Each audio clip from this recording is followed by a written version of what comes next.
সীতা, একবার বাইরে এসো।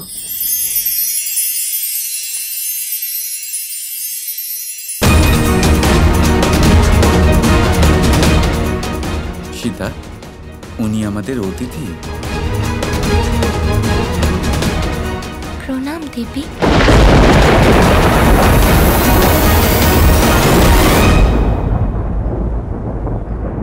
যদি আপনি বিবাহিত হন তাহলে আপনার ভাইকে বলুন এই মুহূর্তে যেন সে আমাকে বিবাহ করে।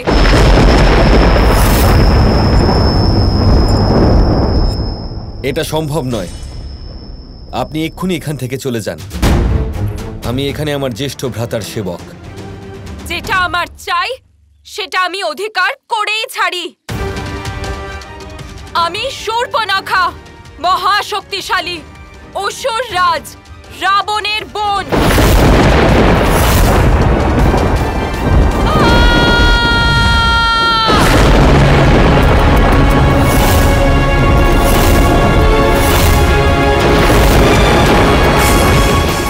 আমার কথা যদি না শোনো তাহলে আমি এক্ষুনি ওই নারীকে শেষ করে দেব।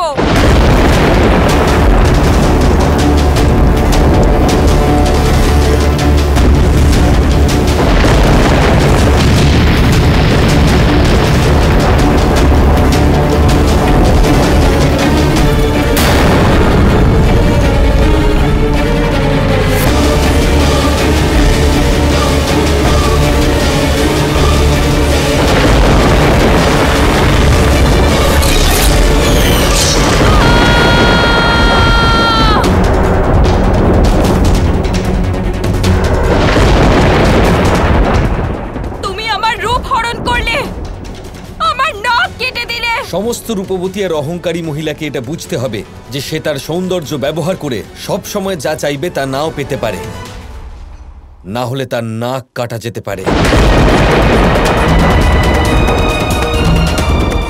যে বিনা কারণে কাউকে হত্যা করার চেষ্টা করে তার সম্মানহানি হতে পারে। তোমার এই দুঃসাহসের প্রতিশোধ আমি নিয়েই ছাড়বো। ছাড়বো না আমি তোমাদের তিনজনকে।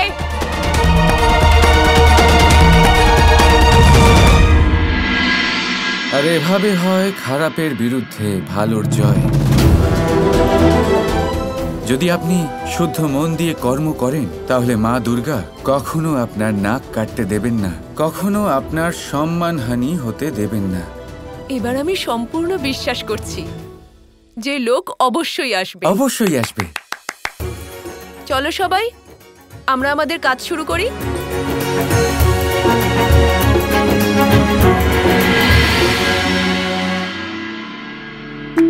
কৃষ্ণ, এটা আমি বুঝতে পেরেছি যে রাম আর সীতার এই কাহিনী এখনো শেষ হয়নি, কিন্তু আমার এই গল্পে একটা বিপদের আশঙ্কা হচ্ছে। শূর্পণখা তার প্রতিশোধ কিভাবে নিয়েছিল? প্রতিশোধও নেয়নি, প্রতিশোধ নিয়েছিল ওর দাদা রাবণ। কিন্তু কিভাবে? সীতা হরণ করে। সীতা হরণ? বলবো, সব বলবো। এখন সময় এসে গেছে চমৎকার করার। কি চমৎকার করে দেখাবে? কেমন চমৎকার সেটা তো আমার সহায়ক সিদ্ধান্ত নেবে। এখন সে সেই চমৎকারেরই আয়োজন করছে।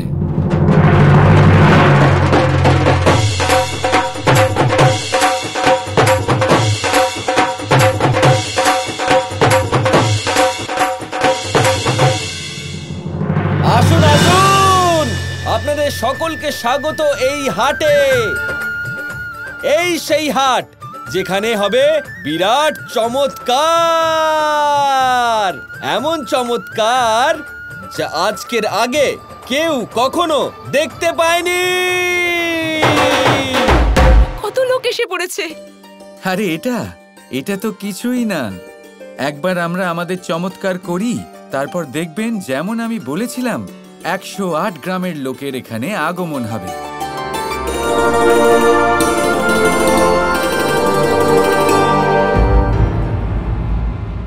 কিভাবে এলো এরা? এদের কি প্রাণের কোনো ভয় নেই? আমরা প্রত্যেকটা গ্রামে গিয়ে লোকজনদের ভয় দেখিয়েছিলাম অক্রুর মশাই, কিন্তু ওই কৃষ্ণের দাদা বলরাম সব জায়গায় গিয়ে এটা বলেছে যে এখানে একটা বিশাল বড় চমৎকার হতে চলেছে। তাই এই ভীত লোকজন আজ এখানে এসেছে চমৎকার দেখতে।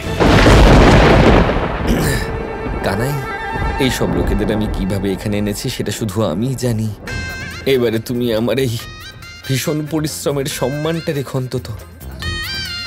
এদের সবাইকে এমন কোনো চমৎকার দেখাও যাতে এরা সবাই অবাক হয়ে যান আর আমাদের হাট সফল করতে সকলে সাহায্য করেন। কৃষ্ণ, কিন্তু তুমি কি করবে? সবাইকে কি দিনের আলোয় তারা দেখাবে? আরে চমৎকার কোথায়?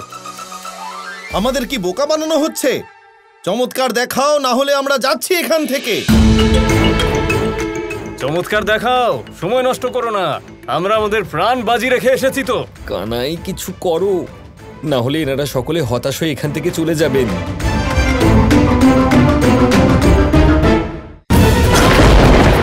কংসের সাবধান বাণীর বিরুদ্ধে গিয়ে যে যে ওই হাটে যাবে তাদের মধ্যে সবাই ভস্ম হয়ে যাবে, ভস্ম হয়ে যাবে সবাই।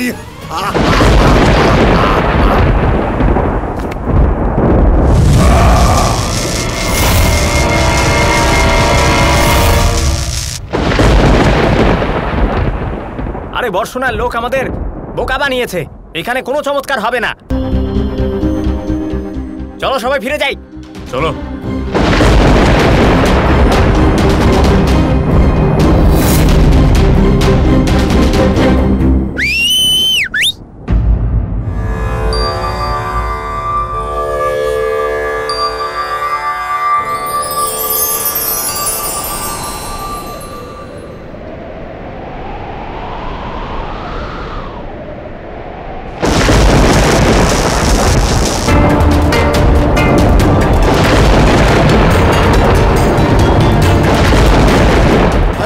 চমৎকার বলে নাকি মৃত্যু?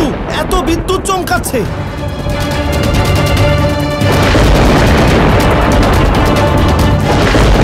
এইসব বস্তু আমাদের দিকেই পড়ছে।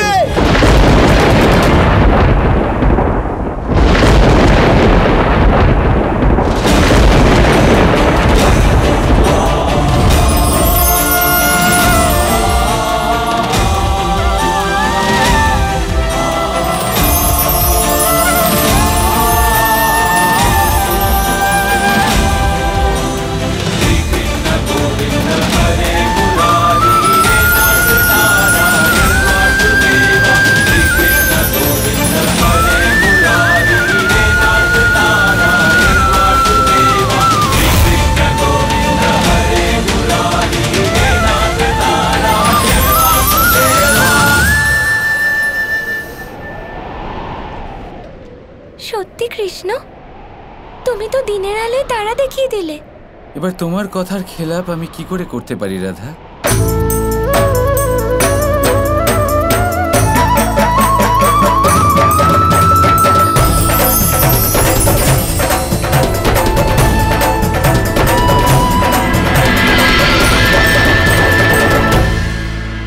অদ্ভুত, এরকম চমৎকার তো জীবনে প্রথমবার দেখলাম।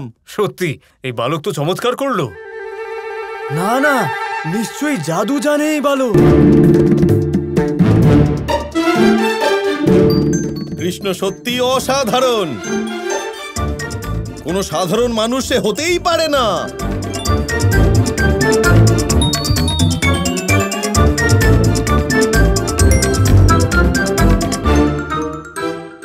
কানাই এসব কি বলছে? এবার এদের তুমি কি উত্তর দেবে? কিভাবে লুকোবে তুমি এই বিষয়টা? কিছু বলো।